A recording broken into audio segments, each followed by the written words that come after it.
and I'll give you the cue here. Oh, cool. I can see that it's live on YouTube. Yep, it should be populating. In fact, we should be populating for anyone who's just jumping in to let everybody know this is the Weird and Whatever podcast. Yeah, y'all, we are getting ready to do the Weird and Whatever podcast.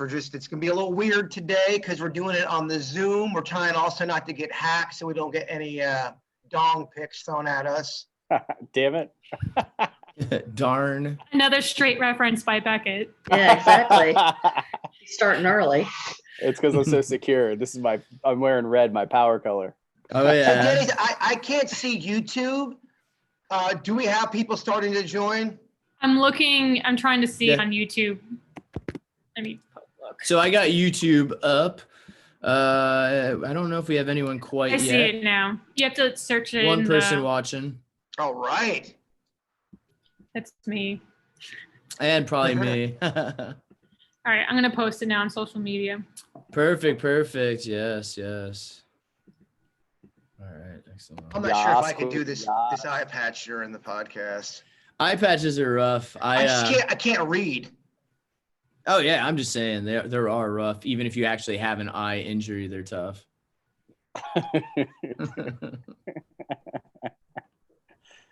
Oh, that's great.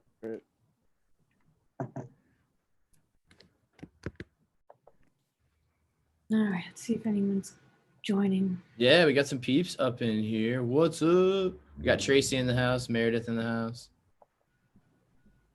Nice. You guys want to get going? Yeah, let's do this thing. Okay, y'all, we don't have the theme song available because we're just, we're doing this very from the ground up. Everyone's in their own house. So Vicky's going to go ahead and sing this song a cappella and go. Yeah, right. Hello, What was weirdos. that? How are you all doing out there? I know it's going to probably be a little awkward. We're probably going to talk over each other. We're all in our respective homes doing our social distancing. Denny's is at his place. Beckett's at his. Brittany's at hers. Vicky's at her place. And I am at mine. I want to go ahead and just ask, how's everybody doing? Chilling. Great. Right, so what I'll probably do is address everyone by their name today. It's just so we don't talk over everybody. Vicky, how's the quarantining going over there? It's going good. I got some fresh produce today. I was excited. You just get in a line and you go and you get a $10 surprise box. And it was full of great vegetables because quite frankly, if I am quarantined for too much longer, I'm going to be on a new series called My 300-Pound Life. And so I had to start, getting serious about the dieting again. Now, people have been asking, does something like this, a global pandemic, does it affect the whole spirit world? Is that potentially true? Anytime you have any unbalance in the world, you definitely can have a lot more spirit activity. I know it's been up in my house personally. There's definitely somebody hanging out in my living room and on the stairs. Last night, my daughter said there was actually somebody here in the dining room when she came in the middle of the night. So my house is kicked up. So I would think everybody else's might be as well. Yeah, my place is kicked up a lot too. And I'm wondering if it's because, is it the pandemic? Is it the moon? And I really feel like there's something different in my place right now, something odd. I was telling the story today on the KVJ show. I was taking a shower yesterday, and all of a sudden, as I'm in the shower, it sounded like a man came into my bathroom and went, "Hey!" like that. And so he starts barking. Now, it wasn't coming from outside, and it wasn't coming from the wall. I swear to you, it was coming from within my room bathroom area, and it was definitely a different type of energy and feeling. And I was just wondering, moon stuff, a global pandemic, does that throw a shift in the energy? Now, I've been investigating since 2007, and we've actually done controlled experiments in the same location and based on the moon cycle. I have never gotten any more evidence during a full moon. In fact, I found just the opposite, is that I've gotten less evidence during the full moon cycle. So I would put it more at pandemic. Do you find that your personality changes at all during a moon cycle? No, I'm not affected by the moon. The only thing it'll do is it'll affect my sleeping a little bit, but it doesn't affect my personality. What about you, Beckett? Does the moon bring out the beast in you? Yeah, I think so. I mean, me as the resident skeptic, I actually have heard a lot about the moon as it relates not only to the tide, but our energy. And truth be told, probably 5 years ago, I got a reading via the phone through a friend that highly recommended someone from another, she thinks she was located in another state. That's why we did it over the phone. And a big part of the reading she did, I believe, had with the moon phases. And she even talked about, which I've actually seen on Instagram with the recent moon, how there's something where you do intentions or certain things you want to do, and then you burn them during a certain moon phase. Vicky, have you heard about that? That was really interesting to me. Yeah, I mean, there's a lot of research out there for that kind of thing. I mean, for me, I just base it on my personal research. And Okay. I haven't found, in fact, I've found the opposite when it comes to full moon. There's a lot of people that believe your behavior changes. I mean, teachers will be the first one to tell you, oh, must be a full moon, for sure. But it doesn't affect me. Denny's over there looking all cozy at his place. Does the moon affect you? Does it bring out the volatile side in you? I don't know if I'm affected by the moon. I know that there tends to be the theory that people do. In fact, I believe that we've talked about it before. The term lunatics comes from people who get mania from the moon. But I didn't know that. Yeah. Luna. Well, Hey, Beckett, see? Interesting. but you wonder, because you were saying, do people act differently in sunlight daytime than nighttime, the moon? And I think people do act differently, and that just probably shows how much the sun actually positively affects our behavior. Yeah, I mean, on the same vein, everyone's always talking about how the moon affects your chemistry and your body and your mood. The sun's got to do some stuff too. There's got to be certain times during the year that the sun might make you a little bit this way or that way. If it happens with the moon, is it so crazy to think it happens with the sun? No, I think the sun does a lot of great things. I think what's weird about nighttime is you take away all the positives of the sunlight, and you're basically getting a reflection off of the moon, and that's all you're rolling with. I think too much night and too much darkness can actually cause depression. Totally. Yeah. The sunlight helps with all that. Well, my sister, she lives out there in Oregon, and she says that there are times and bouts of the weather that really can bring the mood down, because it's so cold, it's so dark, it's so windy. It affects your mood. Mhm. Yeah, I think the sun positively affects people's mood, and the moon might just give them weird reactions. And think if there's any effect of indirect sunlight from the moon's reflection, if you had a full moon, you'd be getting more indirect sunlight. I don't know if that plays a factor. And if you have a crescent moon, it has less reflected light. I don't know if that's why people's moods are different. I don't know. Virginia from the KVJ show, because it's a full moon today or tonight, she keeps sending me pictures of her ass. Yeah. I'm not really pumped, honestly. Not that That's happy. funny. Well, we took pictures of our butts for that Name That Nut bit. We changed to Name That Butt. And then we never did anything with it. So she's got all these photos of it. So that's probably why she's sending them. Courtney, real quick, in your opinion, moon, does it affect you or not? It does actually for me. I find that I have a hard time sleeping at night when it's a full moon. And it's only, I mean, it's after just, I noticed certain times of the month, I was like, why can't I sleep for like a couple of days when nothing's changed? Like at first I was like, am I not exercising those days? And then the only thing that was consistent when I went back and looked at the calendar and stuff was it's a full moon. So it does, ironic, I don't know, it keeps me up at night, I guess, when I party. Do you guys find that the moon is romantic and sexy? Are you one of those kind of people where you take a walk along the beach and the moon gives you some stirrings, Beckett? I know the moon probably gets you going. Well, the moon, it's like candlelight, right? It provides that great ambient lighting. Like I hate it. You go to a restaurant and it's lit up like Publix, and then it feel like Watch your mouth. Don't you dare talk shit about Publix. Not during this podcast. Well, I love Publix lights when I'm handling real melons, not melons, you know. And when it's when it's romantic, I like it to be more ambient. I don't like it to be like I'm doing surgery. Surgery and produce, I want bright lights. Romantic, I want more dim. So when the moon's not out, it's hard to see. You got to turn on lights. But when it's nice, it's a perfect day to go or night to go on a stroll on the beach. You can't because it's closed now. But normally that would be great. And I think that really helps with the romance. Be honest. Have you ever taken a moonlit walk at nighttime and you had your shirt off? Oh, hold on, babe. Let me just take my shirt off really quick. Oh I yeah. can see you doing that. Yeah. Showing off them abs in the moonlight. Yeah, you go from the hot tub to a beach walk. It's a age-old the age-old tale. age-old tale. Now, Yeah. I do want to clean up some stuff we talked about from last week. Y'all, I'm sorry about this eye patch. I can't read on my phone. Y'all gonna have to get off my ass. You gotta give me a break for the eye patch for an hour.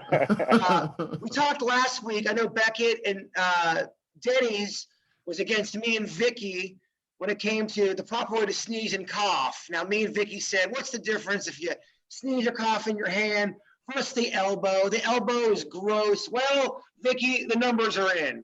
We got our ass whomped. Yeah. Nobody agrees with us. Yeah, that's because, like I said too, it had to do with your availability of hand sanitizer or the ability to wash your hands. Are you guys So that's what they're forgetting, that component. Are y'all getting shamed? If I sneeze or cough in the chat room and I don't vampire elbow it, I get called out. It's at a point too, people getting called out in public. If someone's coughing and they're not covering their mouth, people want to fight them. I don't know if you guys have seen any of the videos. In public, in your own home, I'm like, do whatever you will.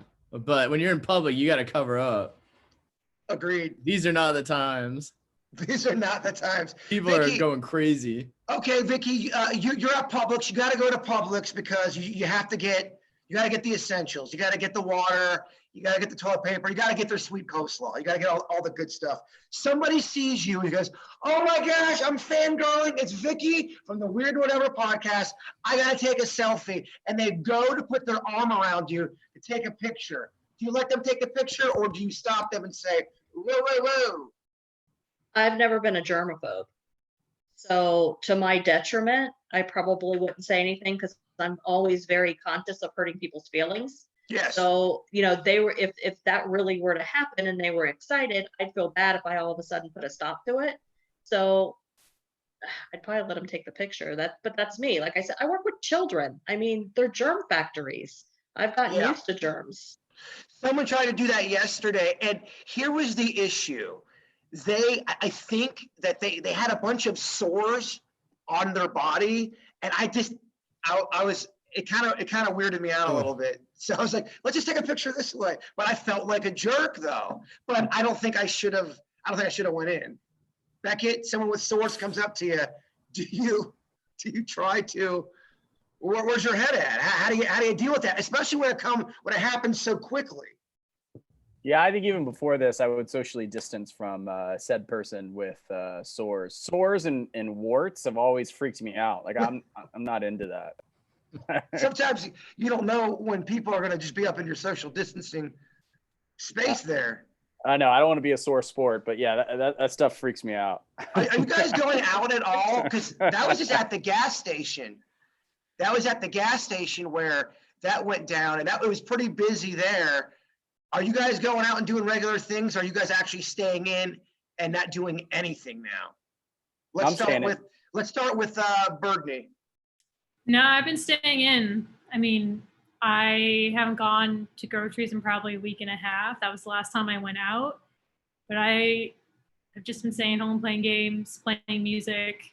They're all kind of mushing together now. I don't know what day it is, what year it is. But, Denny's, I know you're usually with me, and you saw the guy yesterday. I mean, am I off when I say there was a bunch of sores? No. Okay.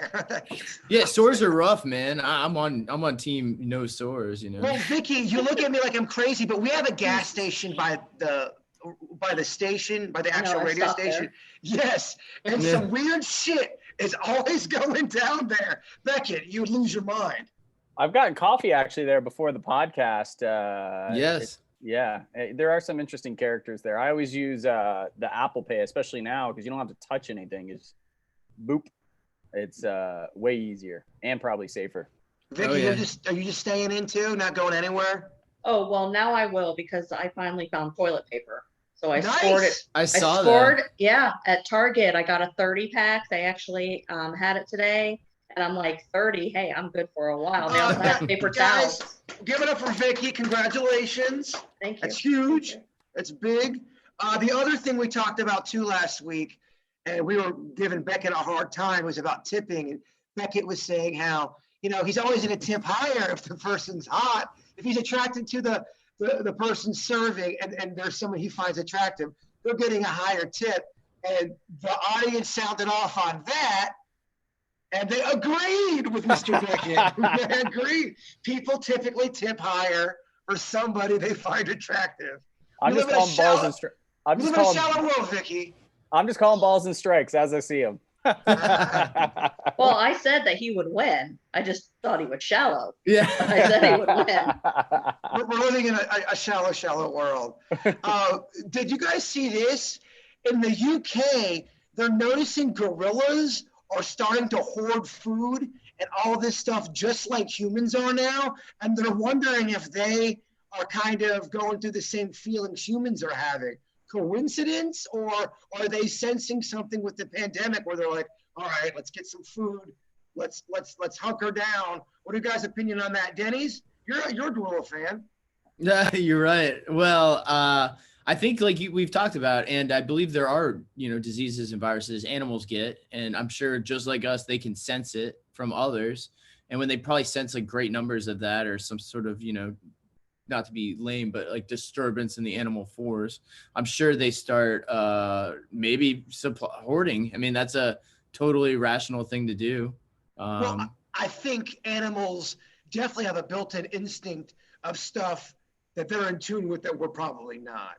We're too busy with our iPhones, and they're grinding it out there on Earth. You know what I mean? Well, you wonder if we didn't have such advancements in technology and, fashion and style and comedy. We have all these things to get distracted with. You wonder if we didn't have that stuff, we would actually be more in tune with with nature. I definitely agree. Vicky, can you touch upon that? Would you say technology makes us less in tune to the Earth? Yeah, because we're busy with our heads someplace else. Absolutely. And I know if I saw an animal hoarding food or doing anything else, like going for cover, I'm going to follow because they have much better instincts than we do. Yeah. So I'd be a little concerned. You look out there and all of a sudden you see a herd of several different animals just running in one direction. I'm freaked out. Totally. Well, look at any scary movie. Who's the first one out of the house? It's usually the cat or the dog. They're always the smartest one for sure.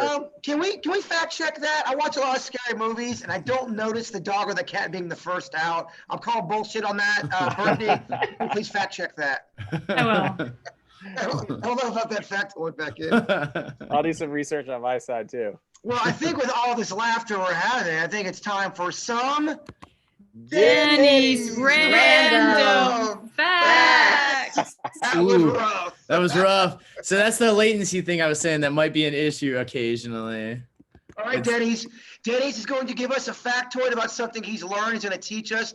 Vicky, being our educator, she's going to grade each factoid. If it's awesome, she gives him an A. If it sucks, he fails. Denny's, all right. Floor is yours.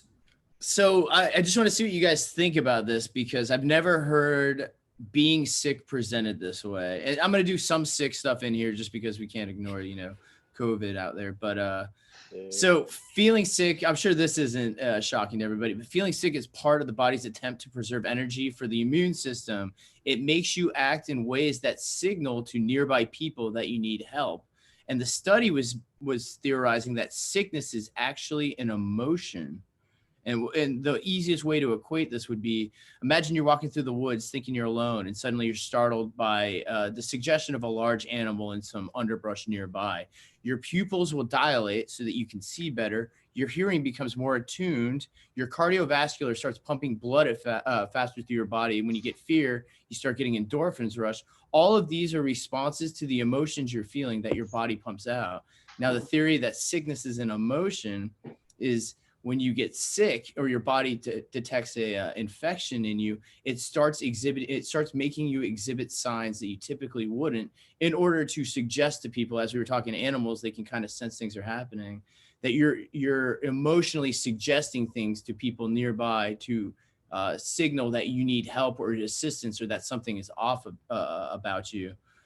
In fact, like eating less is a common thing. And that's because when your body is, when you're sick and it's fighting a disease, digestion takes a lot of energy, and your body is making you not sick intentionally to prevent you from eating and then using extra energy. There's a whole bunch of things your body does intentionally to prevent you from doing things.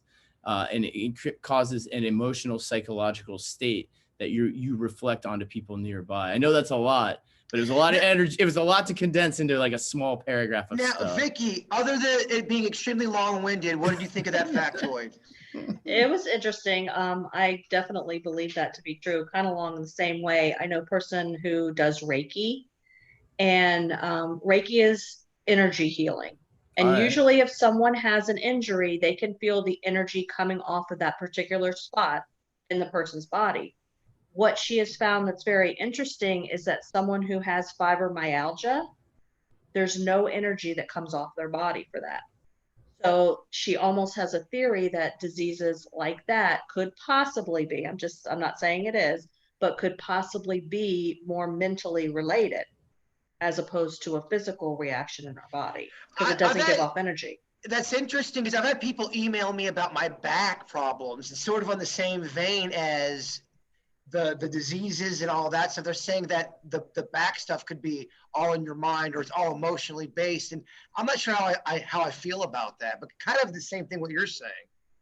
An interesting thing that I had learned in psychology was there was an interesting case where someone had split personalities. And when this person was themselves, they needed glasses, they couldn't see. But another split personality, this person was 5 years old, and they had 20/20 vision, like a doctor checked them out and everything. Wow. And it makes you think, like, isn't it that supposed to be a physical ailment, not a mental one? And that totally like made me rethink how certain things, how powerful our mind is when stuff like that happens. So, I mean, that was mind blowing. I feel like sometimes I got someone else with me. Like, I feel like there's another person living inside me named Bones, and he's a little edgy, Vicky. He's got a little bit of an attitude. Okay, we'll let him out. Feel like you got a guy named Bones inside you? That's maybe the ghost. All right, Vicky, what did you give our grade on? I'm going to give him, he doesn't get extra credit because it was long, but I'm giving him an A. Oh, I'm giving him an A. Okay, that a boy. Yeah, they were saying, you know, the mind state that when you're sick, the mind state that you're in automatically sends out kind of like a weak fish signal through the water to people nearby to convey to them that you are sick and that you need care. And it also went on to say, like, you know, the physical stuff, like you get cold chills because your body's trying to tell you that it wants you to warm up. So it's pretty cool. The immune system, you're actually, when you're fighting some of those symptoms, you know, that you're facing, you got snot coming out of your nose and stuff. Sometimes it's actually your body's doing that intentionally.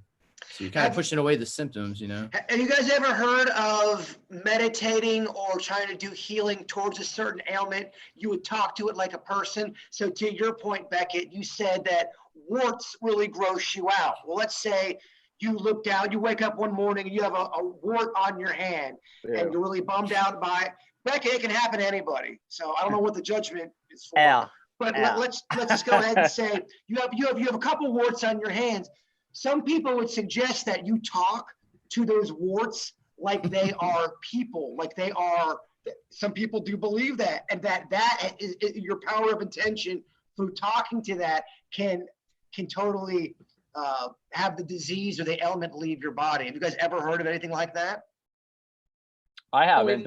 The personification of them makes them almost even more gross to me. But maybe grossing out Beckett today. Give it a name. Hey, this is my buddy Warren the Wart. Ew. But yeah, I've heard that about plants, but it's interesting to. But I've heard that's because of maybe the carbon monoxide or dioxide that's coming out of you that actually is like almost food for them, which is interesting to me. But no, the power of intention, we've talked about that before. That's super interesting to me, and maybe you, in some ways, it loops in with what Denny's is saying, in that you're channeling your own immune mechanism to help fight something like that, which actually there could be some placebo science behind that. Well, yeah, I mean, do you think if you have positive intention and you do all of the power of intention, especially with your health, can you see how believing you're okay, believing that you're beating a disease, whether you are or not, that can actually legit show signs of improvement. I mean, sometimes believing is half the battle. Vicky, what are your thoughts? Yeah, absolutely. The more positive energy you send into any situation, whether it's your body or anything else, positive is just better for everybody as opposed to negative. What you think about, you bring about is an expression. So absolutely, like positive that. all the way. All right, Dennis, continue. You're wowing us. You're getting conversations going. All right, so let me know what you guys think of this one. I got a picture to accompany it here for this random fact. But in 1906, Eleanor Roosevelt bought a chicken wire cage for hanging from the window of her New York City townhouse for the first child, Anna. I said holes to nap in. This practice was known as airing for city-dwelling children. I'm going to show you a photograph so you can kind of know what I'm talking about. But oh my gosh! Wow. So I'm going to read it to you. Essentially, the thinking was that this was part of a process to toughen up babies to make them better able to withstand common colds. It was believed that exposing infants to cold temperatures, both outdoors and cold water bathing, would grant them certain immunity to catching minor illnesses. So this was a practice for a while in the early 1900s to toughen up your kids. What do you think? I hate it. Is that, I think I've seen pictures of that. That'd be on like the 30th story. Oh yeah, and it's their made kid would be hanging out. Screw that, man. The olden times were hard. Well, it basically, you could equate it to the air conditioning that goes in your window. It's like the same process or the same principle. And you put your kid in it and hang them outside so they expose to outside air. What do you think of that old science there, that old medicine? I wouldn't have done well in the 1920s, my friends. I would have really struggled. Yeah, so maybe the vitamin D that they got from the sun, because they put them out the window, they might have saw like minute improvements to their immune system just because they were getting out in the sun. Yeah, they had great immune systems, but they were psychologically just destroyed. Oh my gosh. Yeah, I think it actually will toughen up your baby. I just don't know if it's the best way to do it. Oh, it's gonna toughen up this baby. I think it worked though. Then they won't be as stressed in life because they'll always remember being hung out the window. Like they'll never reach that. What if you got a 3-year-old and they're petrified of heights? Sorry, kid, it's the 1920s. Get your ass out there. Yeah. Pretty much. Yeah, it's true. I actually read a really interesting article on Medium about how a lot of people, we hear about higher rates of PTSD, depression, suicide, and, most people agree that now more or less is the greatest time to be alive in terms of being comfortable and technology and healthcare and all of those things. So why is that happening? And long story short, a synopsis on the article is that because we're so cush and we don't go through tough times, it's hard for a lot of us to have a sense of purpose. Like as bad as this pandemic is, I actually kind of thrive in certain situations, whether it's in sports or life or school. It was probably bad, but I worked well under pressure. I procrastinated last minute on my projects and papers, and then I did real well. I always hated that I put myself in that situation, but I always did well in that, and it gave me a good sense of drive and purpose. So whether it's a conflict with another tribe or another country, or protecting your family, looking for your next meal, it's always like a sense of purpose. And when we sit here and we're getting our food from Whole Foods and we got 5G on our phones and we're flying through the air to see, a friend, it's hard to sometimes have that. And that's what a lot of the article was saying in terms of purpose. And what Denny's is saying, it's interesting because, of course, like anything, there's balance, but we're not hardened anymore. We have no grit. And Jaber, we've talked about this. We're giving kids participation trophies, and they're one of the reasons that winning feels so good is because we know what losing feels like. Oh yeah. And I think that balance and that dichotomy and that spectrum is really important for humans. So all of the well-intentioned parents that try to nerf up the world for their kids with no hardening, I think is actually a disservice to them. Well, I mean, when you lose, you learn. The goal, I think, is to learn while we're on this earth. And if you're always winning, yeah, I guess you can learn from winning, but you really learn a lot of shit from losing. Totally. You learn how to toughen up. Gives you fuel too. It gives you Yes, fuel. it does. What's your guys' theory? There's that conspiracy theory going around that 5G networks, I heard you say, is actually causing the symptoms of COVID-19. Oh my God. It's so annoying. Birdie, what do you got to say about that? I just think I'm trying to think of a nice way to say this. You're beside yourself, clearly. Yeah. I mean, if they want to go out and burn down 5G towers and let natural selection take its course, that's all I have to say. That's what they're doing in England, right? Yeah, that's crazy. Yeah. I think that's what I read.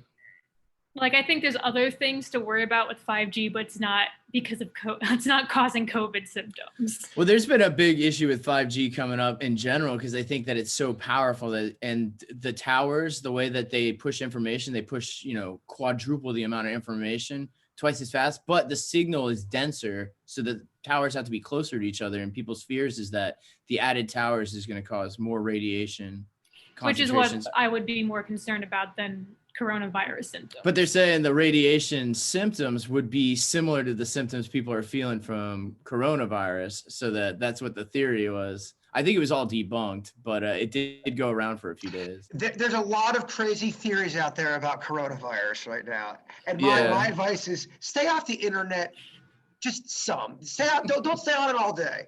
Maybe take 3 hours off the internet for all of us. I think for a lot of people, you can overconsume a lot of this stuff. You definitely can prepare for it, take it seriously, but you also can take too much of it in, and it's going to make you crazy. Well, I'm glad you brought up internet, because for my next fact, did you know the President of the United States technically has the right to shut off the internet for all U.S. citizens in case of a national emergency? It's known as the presidential internet kill switch. What does that look like after the fact? Does that affect anything in the long term? Well, he could, if he wanted to, he could shut off all internet for any citizen of the United States. Gotcha. He just can't go like this. I'm shutting off the internet. Button, and everything goes dark. I mean, I don't know if it's an actual button, but there is some sort of program that they will run. In fact, it's an old World War II era law. Here's the weird part. The key word in that sentence is technically, because it was a law passed in 1942. Back then, clearly there was no internet. It was for President Franklin Roosevelt after Pearl Harbor. It was to be able to commandeer or shut down telephone and telegraph networks entirely to spread the, misinformation, to spread or to prevent the enemy from using it against them. They made that law, and then it was addressed during the Obama administration.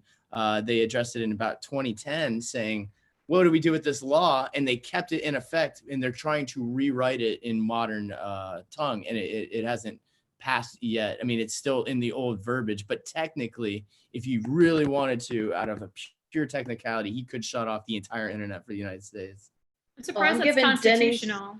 I'm sorry. Go on. I'm giving Denny's a D for that one, because we don't need to give him any ideas. Any president, D, though, you're lucky ever, it's not an F. You're lucky it's not an F. It could be any one of them. It doesn't even matter. They possess the power in a technicality. So what I would like to know is all the powers a president has that we don't know about, because there has to be stuff that they're able to do that we have no idea they're able to do. I would love to know what that is. For example, if I was the president and it's a Wednesday today, and I'm like, you know what, around 4:30, I want to go look at those UFO files.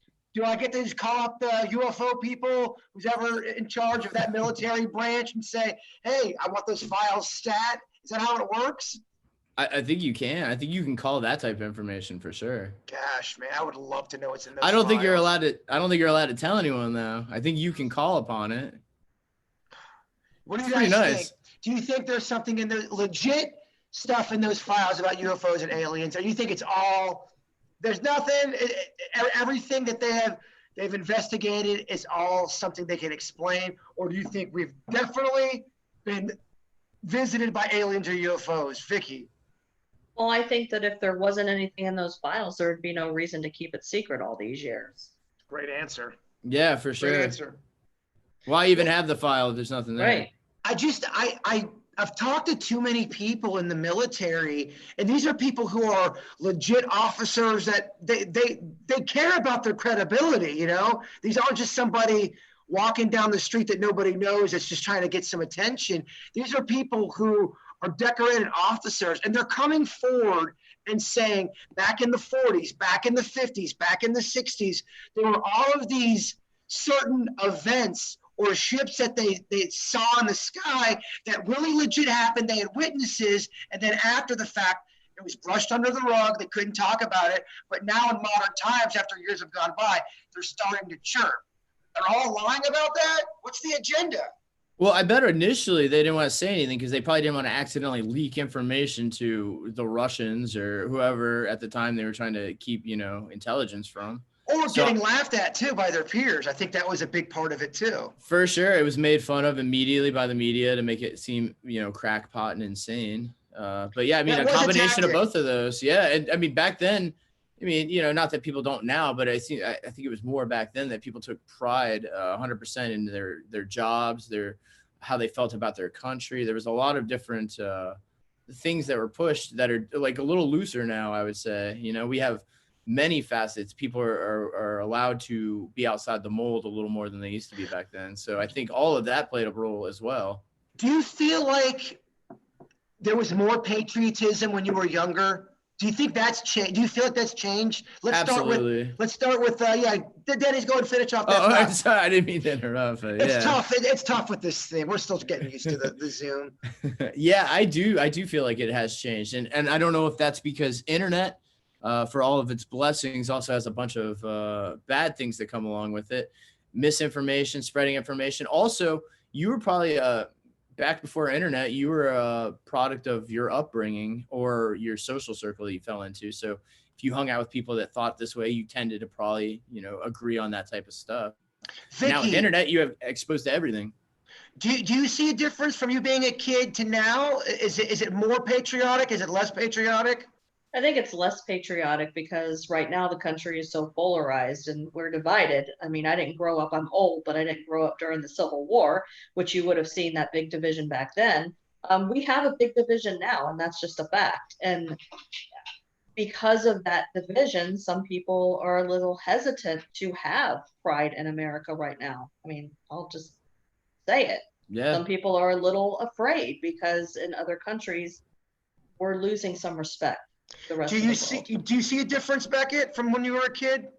I do. I think usually an outside force usually gets people to bond together. I think that's why older fraternity brothers do it. I think that's why drill sergeants do it. We saw it as recently as 9/11. I got optimistic and hopeful because I see a little bit of it going on now, but the divisiveness unfortunately continues. You did have a unanimous vote on the stimulus bill that went through Senate and Congress. So that was bipartisan, which is nice to see. There's a lot of things going on. And I think, me being in the entrepreneur startup space, I really think that we need an entrepreneur come up with a way that it's probably not going to be perfect, but a less bad way for people to digest and get unbiased information. Because back in the day when it was ABC, NBC, CBS with nightly news, we're more or less drinking from the same hose. Nowadays, everyone caters to what people want to hear, and I think it's bad. Yeah, I feel like I've seen a difference. Birdie? Yeah, I mean, obviously when you're a kid, it's definitely a different point of view than when you're an adult. And especially, like what Denny's was saying with the internet, you just have access to different sources. So there's nothing wrong, and I think there's a point to be said, there's nothing wrong to call out America and things that we need to work on. That doesn't mean you don't have to be proud to be an American, but you should still push and say, hey, this country's maybe doing better in this, or hey, we're not really good in this department yet. We need to work on that. And I don't think there's anything wrong in saying that. Yeah, well, I think you can be patriotic and say there's something you can work on with anything. I think you can love somebody in a relationship and go, I think you need to work on that too. But you guys are, Birdie and Vicky, you both are teachers. I just remember growing up in a time where the first thing you did when I got to school was we stood up, We said the Pledge of Allegiance. Do you guys still do that in school? Is that something you guys do, or is that gone bye-bye in the school system? We do it at our school. Okay. We do it. I tell my kids they don't have to recite the Pledge of Allegiance if they don't personally want to, but I say, please stand though to respect those who have died for this country. So I feel like if you didn't, I feel like in today's day and age, you can get away with disrespecting and not standing, or if you're a kid that says, I don't want to stand and say it. If you did that shit in the 70s or the 80s, oh yeah, my gosh, forget about it. Different times. Yeah, it's much different. It'd be much more disciplinary on that. Well, I've had kids tell me just because even before the whole Kaepernick thing that they didn't feel comfortable saying it because they were Muslim when I taught in New York, because they said, well, it says in your pledge to God, and that goes against my religion. So that was a perfectly valid reason from that point of view before any of this whole stand up, bend a knee thing happened, that they didn't want to say it. So I said, okay, just stand then for the freedom to be able to say that. You don't have to recite it, but just stand for respect. I hate when people blindly disrespect things. I don't mind if somebody has a disrespect for a legit reason, because I mean, I think disrespecting things is not good, but at the same time, it's bound to happen. I feel like with the internet, people just latch onto these ideas and then they start hating things without really much research behind it. It's almost like a blanket anger. I don't know. It's a weird, another thing born from the internet, I think, just from having such exposure to so many different things. People develop immediate impressions on things, and they usually side with love it or hate it. One of the two extremes. It's always the debate. Are we getting too much information too quick? Or are we getting too much bad information too quick? I mean, think about how different life was just even 20 years ago if you wanted to go find out simple answers.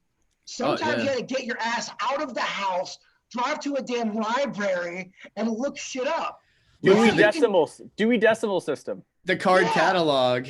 Yeah. You can be naked in your tub looking up stuff. I mean, it's crazy how that really has changed and shifted the way people look at everything in society, in my opinion. Just the mere quickness of how you can get everything.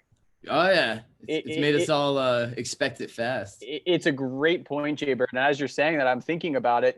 With the 5G thing, for example, I think what it's doing is it's preventing, generally speaking, people from taking a deep dive understanding into a certain topic that they would read about in the Sunday paper that they would get. Now what people are doing on Facebook, by and large, is they'll see some article by some outlet you never heard of about how 5G causes cancer and coronavirus.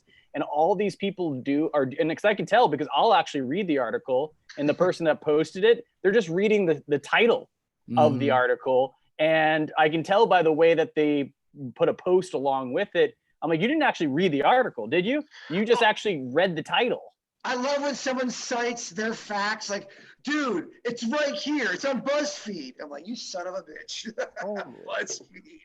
Or it's like a website that's like, it's spacenews.net. Yeah. And you're like, The Onion. Yeah, definitely not The Onion. Or it's just some dude that's got a blog that's typing shit in his basement, and he's all pissed off because he hasn't been laid in 2 years. 100%. Yeah, you got to check your sources. That's what it's all come down to now. That's right.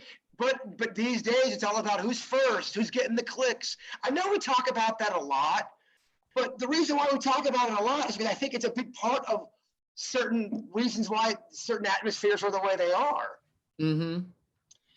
Let's shift gears here. I want to ask you guys a couple questions. You know that expression, when you're about to die, your life flashes before your eyes. Vicky, what is your opinion? Do you think that's a true thing?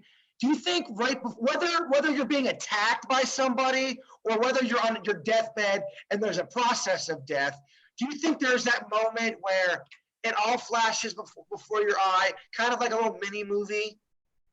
I mean, there's been reports of that happening to people. To me, it kind of makes sense because, and again, this is just what I've been shown about the other side.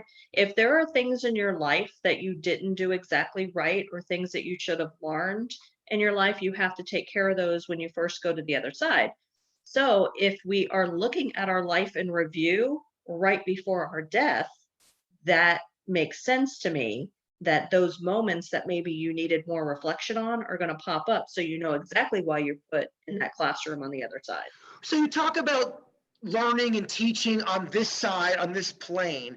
For somebody listening for the first time who doesn't understand that stuff, what's the syllabus of stuff you're supposed to basically learn here on Earth? When do you check off the box and go, okay, I'm ready to go to the other side? Is it kindness? Is it humor? Is it being generous? Is it all that stuff? I mean, what is that, the checklist that you have to have? And what do you have to leave off that checklist for you to stay back and have to learn stuff? I've only seen what people were in the classroom on the other side doing. So I've seen people who were child molesters, and they were in that classroom until they took responsibility for their actions and what they did to those children. I've seen people who simply, their entire life, they didn't ask for help, and they should have been humble and asked for help. Their classroom experience on the other side may be very brief, because all they have to learn is to be humble. And that's all they have to learn in that classroom. So if someone, like, okay, for example, with your child molester, they die, they're in this room where they got to learn stuff. Are there going to be levels of people that go in there that were child molesters that are going to get out quicker because they're able, and they're able to be flexible and learn quicker? Is that a personality thing? A lot of times when it has to do, I've seen 2 child molesters on the other side. So I'm only speaking from 2 people that I think I have encountered that I know molested somebody here on Earth, and they were in what I call the classroom on the other side. They had to, bottom line, they had to take responsibility. A lot of times people don't admit their guilt, and they don't admit that they did these things. Those people that I saw, they just needed to take responsibility. I did this horrible thing. So now, not to interrupt you, but do they, when they're in that classroom, isn't them being in that classroom enough to go, holy shit, this means business, I better admit that I'm wrong right now? Or do they not even know that they're dead in some kind of weird classroom? No, they do. They know that they have to learn something when they're in this space. That's what I've been shown. Just think about it. Remember, these are human beings. You can go have a kid here that gets in trouble for something, and you put them in timeout, and you let them out of timeout, and 10 minutes later, they're doing the exact same thing. That's human nature. So on the other side, it's the same human nature. They may be in that classroom. It doesn't mean they're going to learn immediately, oh, great, I'm stuck in a classroom. Let me go ahead and say what I need to say. It needs to be sincere. They can't just do lip service as to what they're supposed to do. But then how would they ever get the lessons if they were stuck in their ways and they didn't want to change? What does that teacher do to that child molester that doesn't want to learn? Does that teacher then have to change their tactics, change their approach? Are there new lessons they have to do with that child molester to get them to a different level? Well, what I saw in one particular case, this person had molested a relative, and I was told that he could not go on. He had to take responsibility. That's number 1. Number 2, his victim had to heal. And until she healed and came to terms with what happened to her, he was not allowed to move to the next phase. So it wasn't just about him in the classroom. It was about the living person that was still here as well in that particular case. If someone doesn't want to forgive, and I would imagine that's probably every case then, if, let's say I murdered somebody, I'm stuck in that classroom, and I want to be forgiven, I've got the message, I've learned, but the person I murdered and their family and all that, they haven't forgiven, does that mean I'm stuck there? And what if they die without forgiveness? Does that mean I'm stuck there for eternity? No, because if they die and they haven't given forgiveness, or they haven't moved on in their steps, I would imagine they would be in a classroom as well. And as they're simultaneously doing their work, then that first person might be able to move on. It's not an exact science, and I'm not saying this is exactly what happens. This is what I've been shown. I have a question, Vicki. Mm-hmm. Is it possible, or have you experienced people coming back in another life to kind of learn the lessons that Jason is saying? Like the whole thing with them proving that they learned their lesson is now reliving another life in a different body and doing that. Is that something you've experienced? I have not come across too many people that I can say definitely are a product of reincarnation.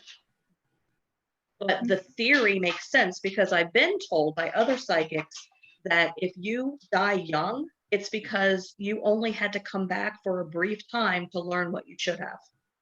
And that's why we have people who die so young. Their time in that particular life, they had lived and learned so much, but they still had this much to do, and they were only here for a brief time period. Again, that's just a theory that, you know, people have come up with. The other thing too, and I get a lot of comments about it, and not only do I get comments from people from the weirdo nation out there, but I've experienced it with my own loved ones where someone's on their deathbed. It's happened to not only my mom's best friend, but it started happening with one of my grandmas, and it also started happening a little bit with my Aunt Ann. And now this is a situation where someone's on their deathbed, and it's a process. It's not where it's a tragic accident where someone gets attacked and it's over so quickly. You know, it's taking their time.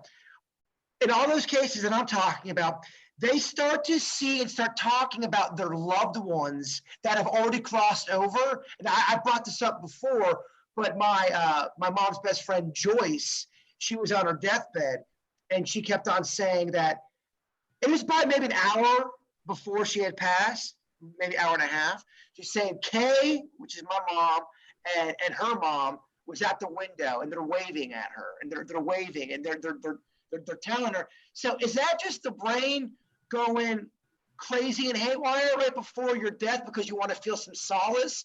Or are our loved ones telling us, come on over, the water is warm, we'd love to have you? I have been shown that we have people who are signed to us to come get us when it is our time. And I have, say I've given a reading and their loved one had passed. And I said, well, you know, 3 people came to get them. And I described the people, and they knew exactly by the description who those 3 people were.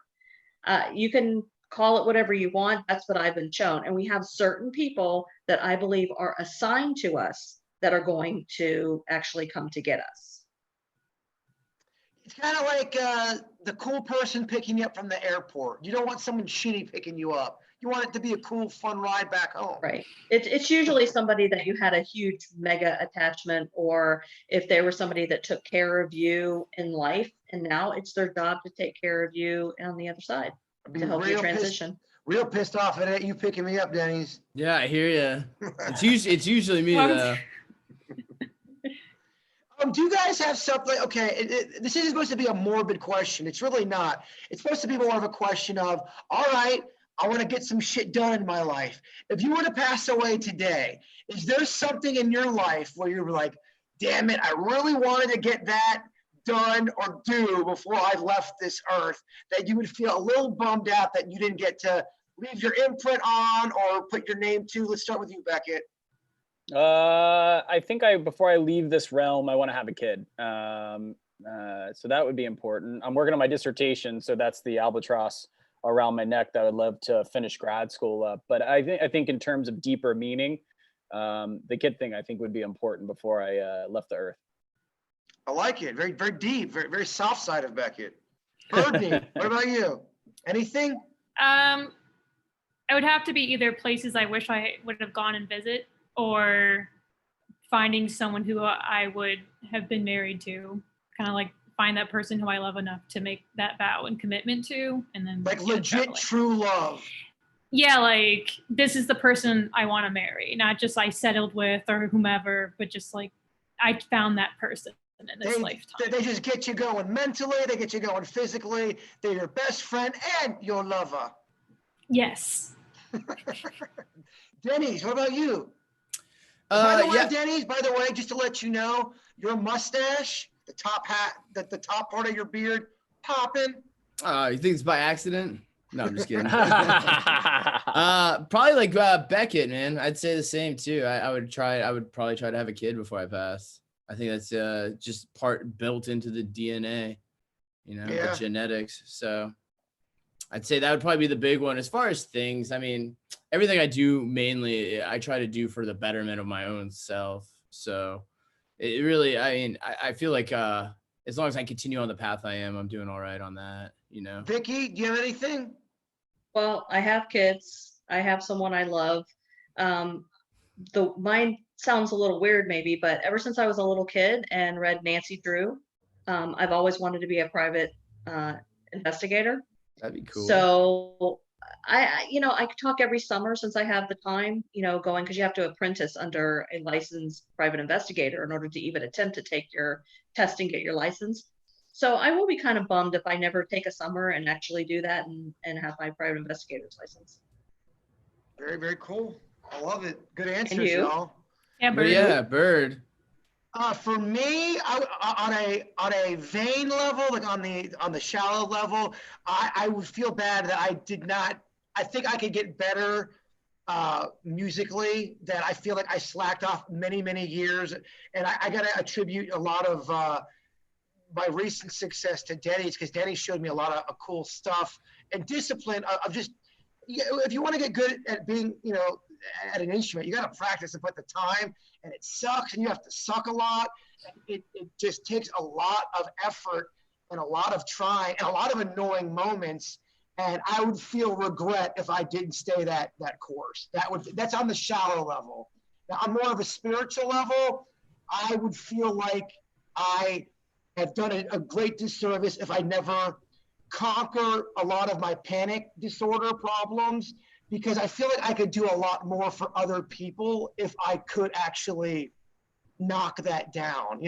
I don't like the fact that I have to have a drink to go downtown in front of a building. That's been a lifelong struggle for me. It's panic disorder and having that kind of a condition. So to be able to get that under wraps, so I could do better things that, because there's been some opportunities that I think could have been cool, not only for myself, but for the community, that I might have not been able to do because of fear. And I've gotten better from when I was younger, but still not where I need to be. And that would bum me out if I didn't get better at that. I'd say guitar, though, in the last year, I think you've gotten better than most people get in 10 years on guitar. Yeah, you don't have to kiss my ass. I'm just saying, I you've been putting the work in. That. You've been putting the work in. The last year, you've been really putting it in there. Well, that's more on the shallow level. But for sure. Yeah. And the other thing, too, I've gotten away from being spiritual a little bit. And I'd feel bummed out if I didn't get stronger connections to my spiritual side. Because they definitely, they're better than they were 5 months ago. They're better than they were 3 months ago, but much work to be done. And I think during this time is a good time to try to go within and think about some shit and reset. Ayahuasca, brother. Ayahuasca. I don't know if I want to be all by myself, quarantined with just Chewy on ayahuasca. I'd be like a nuclear bomb. That poor dog. I know. People hear me talk a lot about how I've got this menagerie outside, Vicky, where all of these animals come out there and they basically just hump in front of me. So I feel like somebody is sending me this email. Now, I swear to you, this is a real email. I didn't write it. You're weird and whatever. Is it weird that I pop a boner when I watch lizards bang? I have gotten at least 3 boners while watching them have sex. Does this mean I have sex problems? It's messing with my head because deep down I feel aroused. Am I normal? There's a lot to unpack there. I feel like if it's a weird sex question, let's go to our resident weird sex person, Mr. Beckett. I think it's weird. I mean, it's good to be open about it, but a lot of people have weird thoughts and weird impulses. Some weirder than others, but it's important that you're self-aware of those things and keep them in check. Okay, well, let's say this person never does anything bad with lizards. They just get boners when they see them. Do you sit down and talk to a doctor? I think I would talk to my therapist about that for sure. Or do you just say, screw it, I'm going to start dating somebody and dress them up as a lizard? Nah, I think you talk to the therapist first, and if he or she okays it, then have fun with it. The way I look at things sexually is that if it doesn't hurt anyone, including yourself, short-term or long-term, emotionally or physically, then go for it, right? Like, doesn't really, we're on this earth, as far as we know, this merry-go-round one time, and so long as you're taking others' physical well-being and emotional well-being into consideration, then have at it. Vicky, your dream guy, the person you're in love with, admits that this is going down. Is this a deal breaker? Yeah. It's a deal breaker? I thought you were in love. Yeah. Yeah. No, I can't go the lizard thing.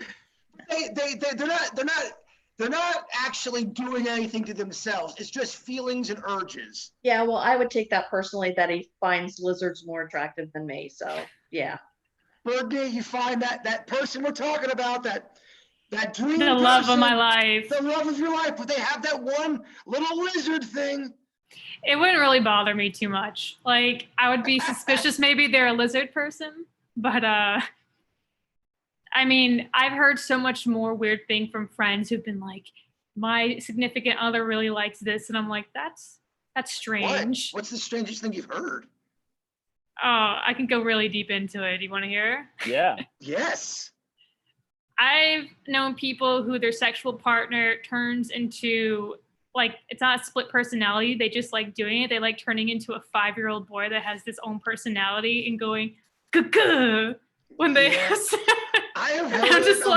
I've heard of that too.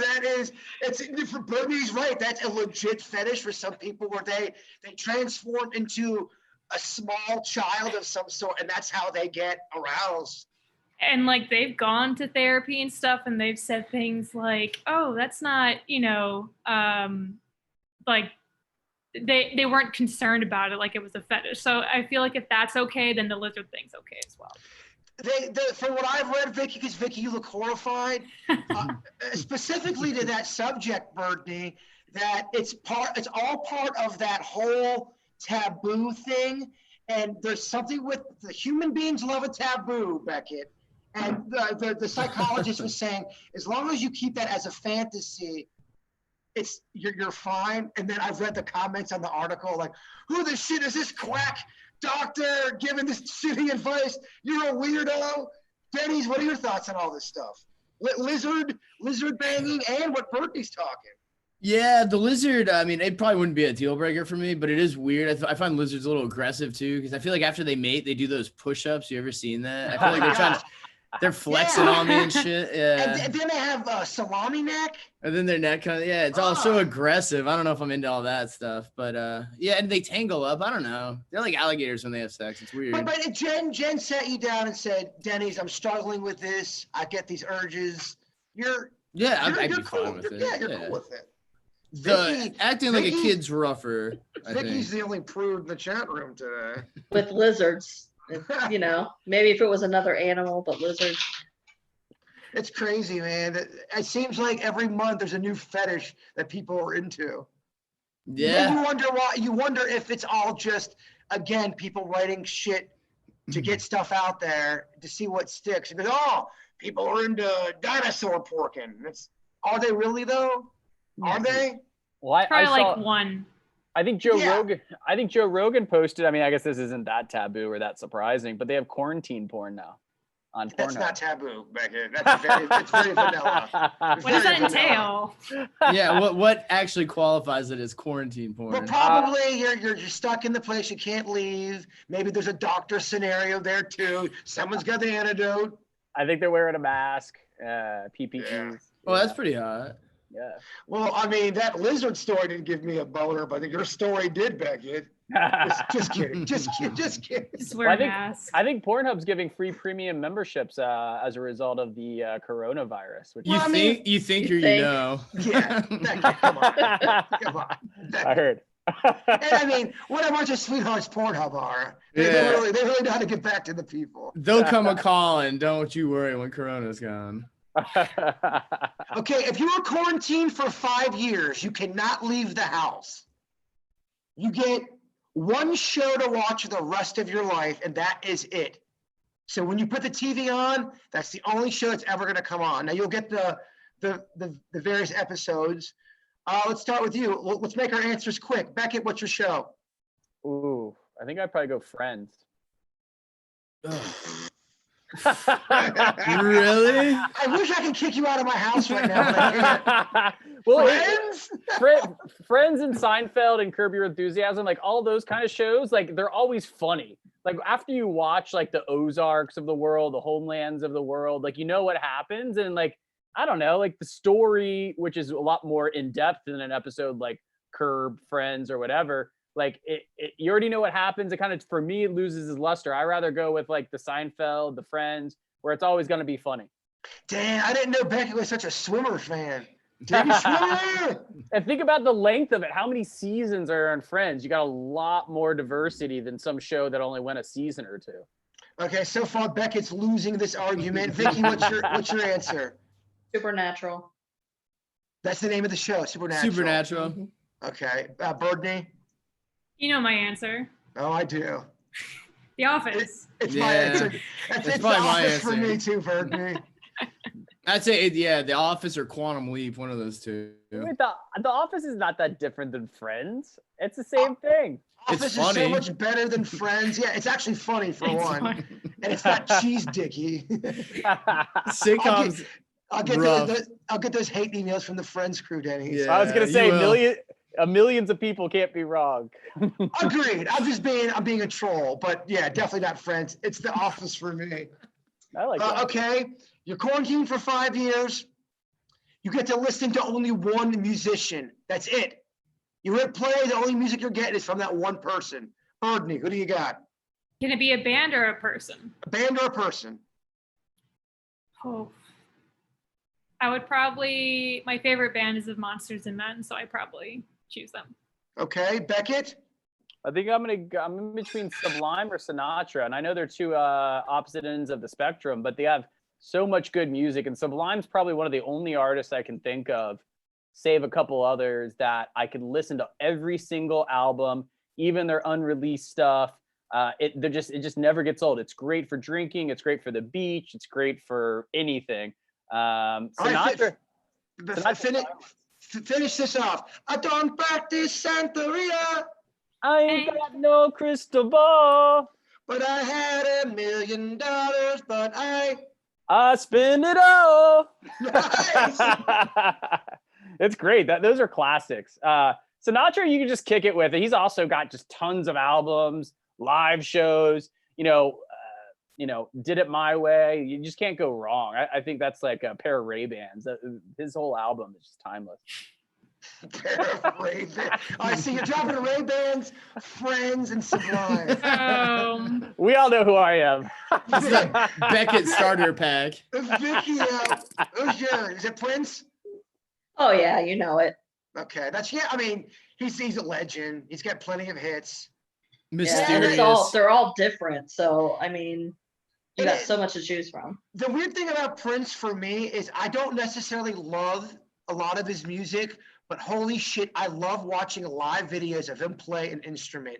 Mm-hmm. Such a talented musician, and maybe one of the best of so many different instruments. Just unbelievable player. But like guitar playing is unreal. If you guys like watching live music and want to see something unbelievable, they were doing a George Harrison tribute, and they were doing As My Guitar Gently Weeps, and Prince comes out for the lead guitar. And I mean, he plays the shit out of this guitar. Then the son of a bitch throws the guitar up in the air. Somebody catches it. He walks off the stage like a total badass. Highly recommend watching that. It's on YouTube. If you want a little kick-ass music moment, My Guitar Gently Weeps, the George Harrison tribute.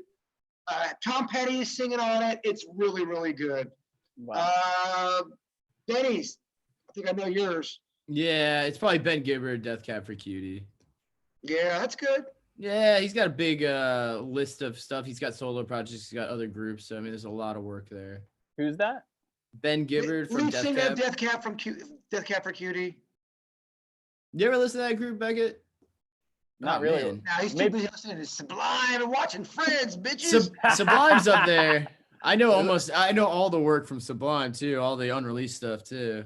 They were big for me. But yeah, Death Cab I'd have to go with. What about you, Bird? Billy Joel. I am loyal to a fault, my friends. I love the guy. I have since I was 4. What's Billy Joel up to lately? I haven't heard that name in a while. Just aging.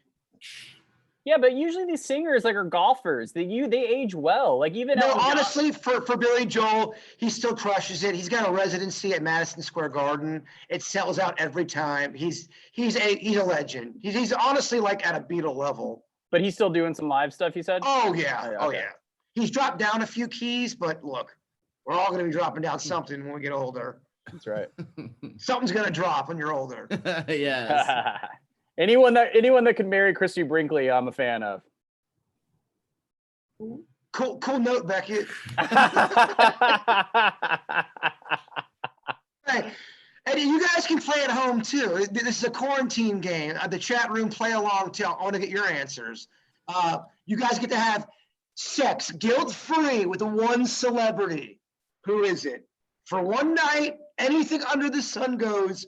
Who do you go with? Denny's, who's your pick? I'm trying to Is think. is it Ben Gibbard? Can they be alive, or do they have to be alive, or they could have been in history? Here's where Denny's picks Abe Lincoln. No, they gotta be alive. They gotta be alive. I was gonna say Audrey Hepburn, man. That's my No. biggest crush of all time. No. I don't know. All right, give me a second to think of somebody here. Courtney, do you have yours? Um, And by the way, I do recognize this is not a very #MeToo friendly question. Can it be a cartoon? Denny's, why are you trying to put? Are you trying to weasel out because you're married? SpongeBob SquarePants. What a sweetheart. He doesn't want to offend his I'd go wife. Squidward, but I have the biggest crush on Emily Blunt. I love her. I think Emily she's Blunt. Emily Blunt. I love a British accent too, Beckett. Beckett, let me hear you talk British real quick. You've done this. I suck at it. I know, that's why I'm doing it. why do you think he did it again? Henry the Eighth, I am. That's Oh, about boy. I think that's what you did last time. I know. That's all I Yeah. know. That's my muse. You guys don't want to? Is that too inappropriate of a question? I'll strike the question if it's too No. much. I'll answer. Okay, what do you got, Beckett? I had to Margot think. Robbie. Margot Robbie, really? Mm. Interesting. So hot. Are you kidding? Her and No, she's definitely hot. her and Wolf of Wall Street. I mean, if I thought who's gonna be the best in the bedroom, I would probably say Angelina Jolie, because you know she's a freak. I so disagree, man. People Really? have always. I've always thought she was so overrated. Just because I've never. I always feel like she's kind of mean. Yeah, but I kind of like that. I know you do. Yeah. You do, Beckett. All right, Vicky. Idris Elba. Okay. After he gets over the corona thing. Yeah, after Corona's done. Yeah. All right, Brittany. I really like Natalie Emmanuel. She's Missandei from Game of Thrones. Which one? Wait, from where? From Game of Thrones, Missandei. Who is she? Is she the red lady in red? She's the advisor to Khaleesi. She's Oh, the. Oh yeah. Oh yes. Yes, very much. There's a lot of crushes I have on Game of Thrones. Let's go through the list. Yeah, there's a bunch of Throne people. There's a cast of 900 people. All right, Denny, you stick with SquarePants? SquarePants. I was thinking SquarePants. What about Charlize Theron from Monster? She's very, yeah. I love Just it. kidding. I do like Charlize Theron, though. I'd probably put it. I mean, she's All no right. Squidward, but. No Squidward.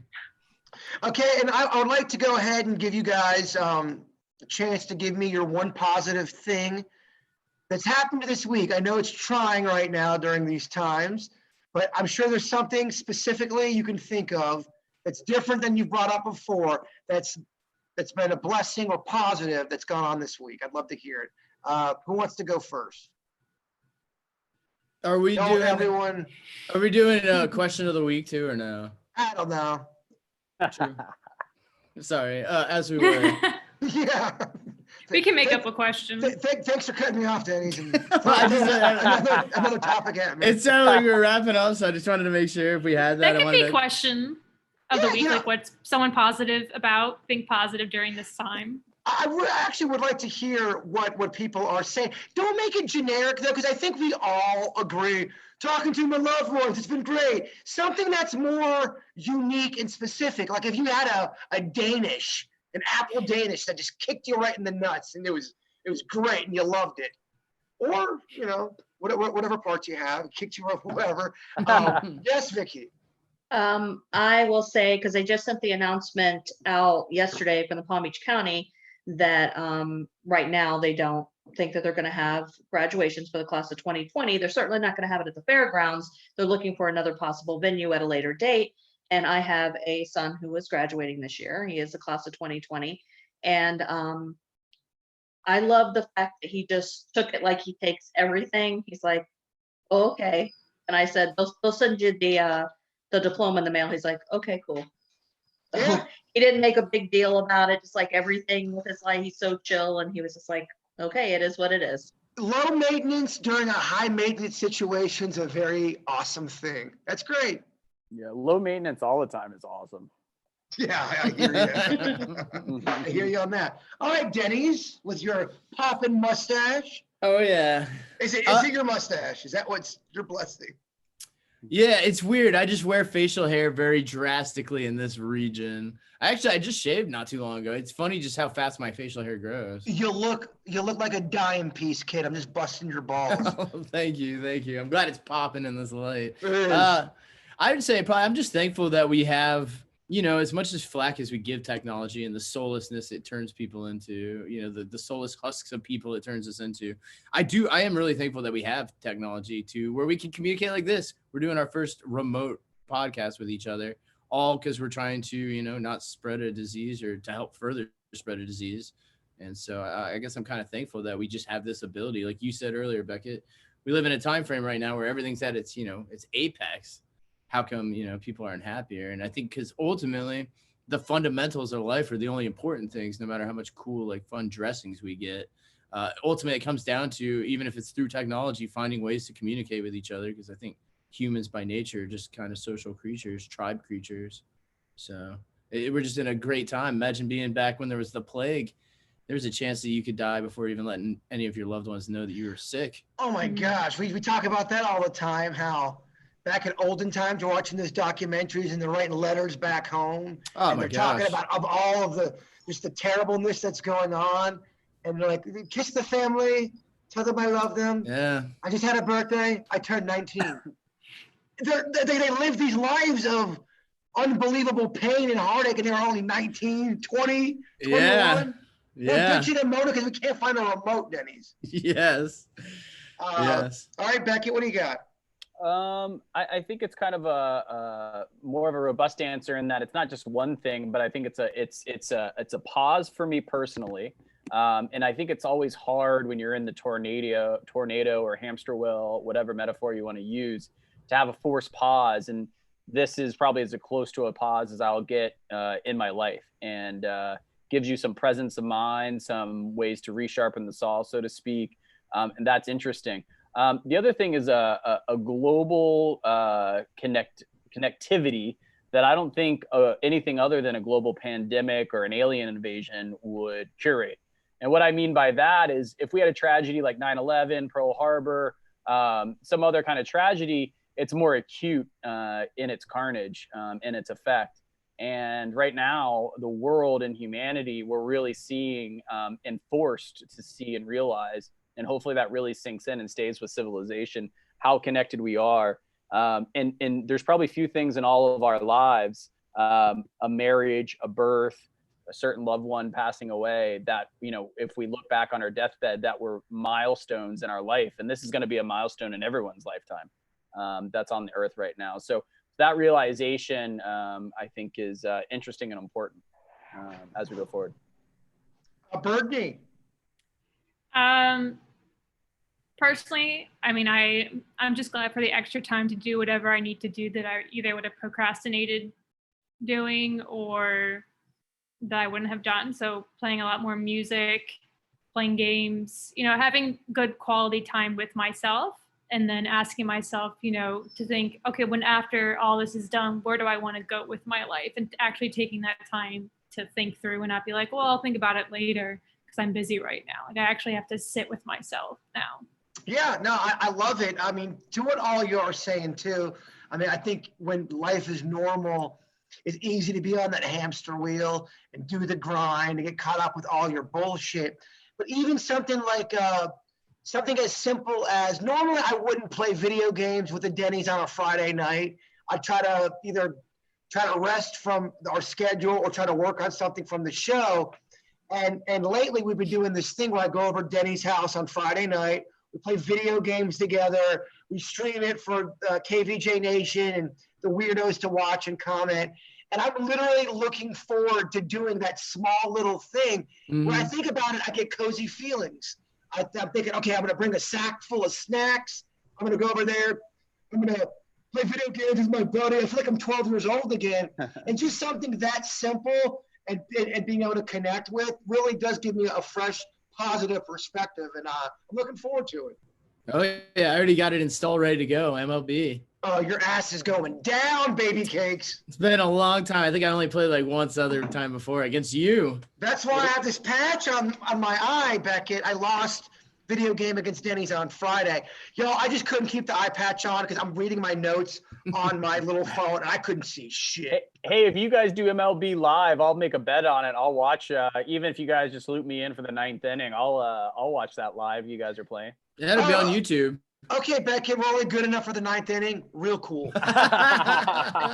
Maybe I'll get some peanuts and Cracker Jacks and a beer and watch you guys play. That'd be fun. Yeah, absolutely. To have everybody. We'd love to have you all. But I do want to thank everybody for tuning in. I just want to throw out some positivity to everybody. I know it's tough for everyone listening, and it's tough on different levels. But we here at the Weird Whatever podcast and the KVJ show sending nothing but love and positivity to you all.